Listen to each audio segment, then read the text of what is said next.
sound of the gunshot rang out from my son's room. I did what any father would do. I didn't stop to think. I rolled out of bed. I jumped. I ran to his room. And I shouted at the top of my lungs, "For God's sake, turn that thing off and go to bed." And I asked myself, why does he do that? Why does he play video games? And then I thought more about it. He not only plays video games, he watches videos of people playing video games. And I said, this makes no sense. What's wrong with the current generation? And I heard Socrates' quote about the current generation, lacking respect, lacking imagination, ringing through my head and said, wait a minute, 2,000 years, maybe it's time to think again about what he's doing. And I realized that if I was his age, I wouldn't have been playing video games.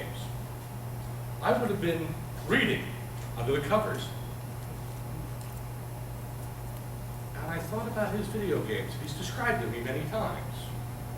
They're a book. They're a more interactive book. But it's a story taking place.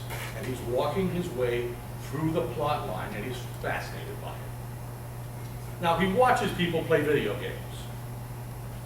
And if you watch movies, it's someone else working their way through the book, right? The video game is the same thing. It's someone else taking a piece out of it. Things haven't changed. We just have to change our perception of it. In 1970, Alan Toffler wrote Future Shock. And people said, wow, change is going to happen too fast, and we won't be able to deal with it. Well, you know what?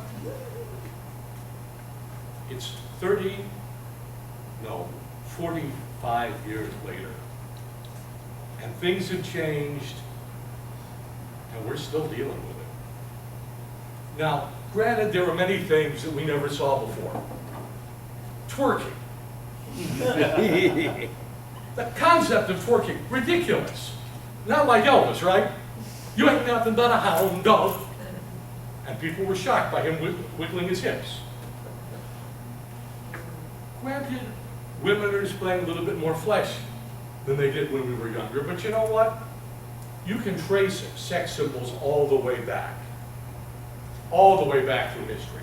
All the way back to the Paleolithic little earth mamas with their huge breasts and no head and only half the legs.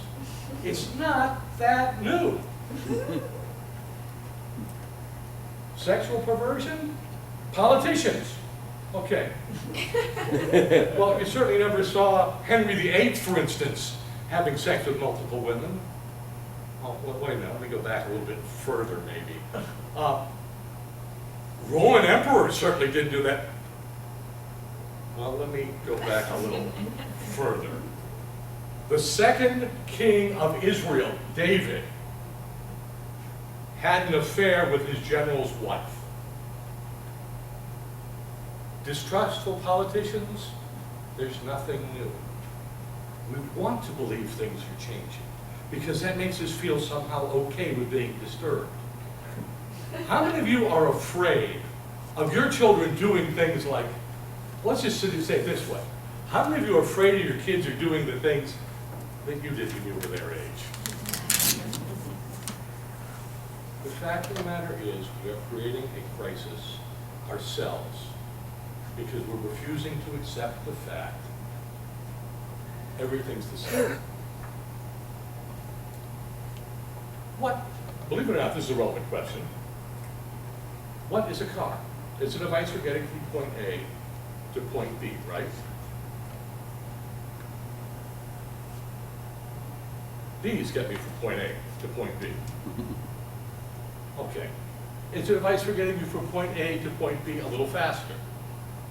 So when you buy a car, you're not buying a car, you're buying transportation at a speed. Well, my motorcycle gets me from point A to point B just as fast as any car. How many of you drive motorcycles? I hate to be the only one in the room. Used to. None of you bought cars. What you bought was a package of speed, of prestige, of comfort, of safety.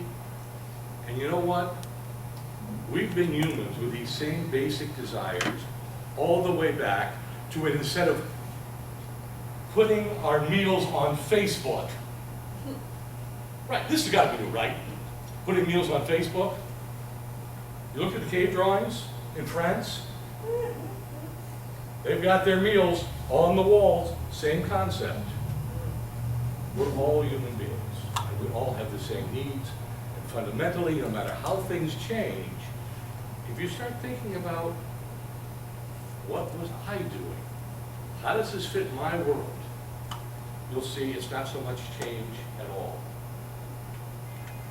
My mother used to say that if she saw a woman in her underwear, she was scandalized. But if she saw the same woman bearing the same amount of flesh in the beach in a bikini, that was just beachwear. Everything we perceive, folks, is just a question of whether we see it as underwear or a bikini. Is it a major change? Is it simply what we're used to all the time? So, whenever I can't sleep at night because I'm worried about change, I remember the end of that phrase. The more things change, the more they remain the same. And when I remind myself of that, I sleep like a baby, unless, of course, my son is playing video games. Mr. Toastmaster.